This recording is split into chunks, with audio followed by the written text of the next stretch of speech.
యెరూషలేమును దేవుడు ప్రేమించాడు కదా, చాలా ప్రేమించాడు. మరి అంతగా దేవుడు యెరూషలేమును ప్రేమిస్తే ఎందుకని యెరూషలేము పట్టణం అలా పాడైపోయింది?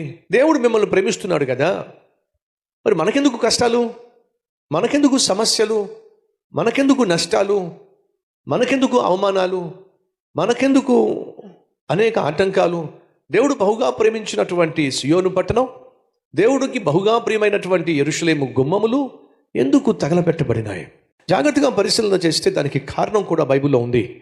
చదువుదాం రండి. ఇర్మియా గ్రంథం 25వ అధ్యాయం 8వ వచనం నుంచి. సైన్యములకు అధిపతి యెహోవా ఇలాగూ సెలవిస్తున్నాడు, మీరు నా మాటలను ఆలకింపకపోతిరి గనుక నేను ఉత్తర దేశములోనున్న సర్వజనములను నా సేవకుడైన నెబుకద్నెజరును బబులోను రాజును పిలవనంపించుచున్నాను. ఈ దేశము మీదికిని దీని నివాసుల మీదికిని చుట్టూనున్న ఈ జనులందరి మీదికిని వారిని రప్పించుచున్నాను.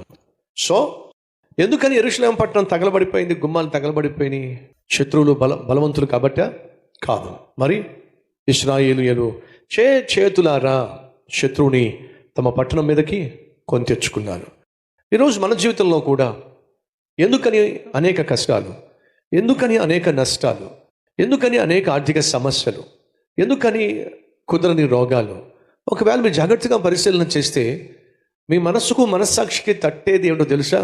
ఆ తప్పు నేను చేశాను కాబట్టే అప్పటి నుండే నాకు ఈ దరిద్రం పట్టుకుంది, కాబట్టి ఈరోజు నేను దరిద్రుడిగా ఉన్నాను. నీకు తెలుసు, ఈరోజు నీ జీవితంలో కలిగి ఉన్న కష్టానికి, నష్టానికి, ఇరుకు, ఇబ్బందికి, వ్యాధి బాధకు సాధారణమైన కారణం ఏమిటంటే తెలిసి నువ్వు వేసిన తప్పటడుగు వల్ల, చేసిన తప్పు వల్ల.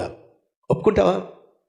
ఎందుకని గుమ్మములు కాలిపోయినాయి, ఎందుకని గోడలు కూలిపోయినాయి? వాళ్ళు ఇష్టానుసారంగా జీవిస్తున్నప్పుడు దేవుడు వారిని హెచ్చరిక చేశాడు. పెందల కడనే తన సేవకులను పంపించి, వద్దర్రా, ఇది చేయొద్దరా, ఇలా చేయొద్దరా, జీవించకండి, ఈ మార్గం మంచిది కాదని దేవుడు ఎంతగా వారిని హెచ్చరిక చేసినా వాళ్ళ మాట వినలా.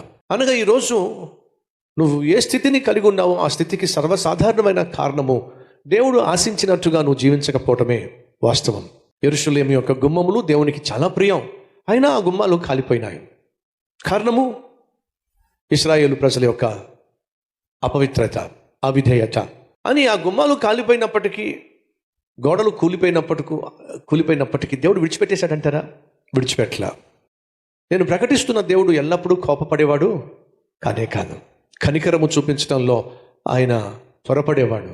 70 సంవత్సరాలు మిమ్మల్ని శిక్షిస్తా, కానీ 70 సంవత్సరాల తర్వాత మళ్ళా నేను మీ మీద కనికరపడతా.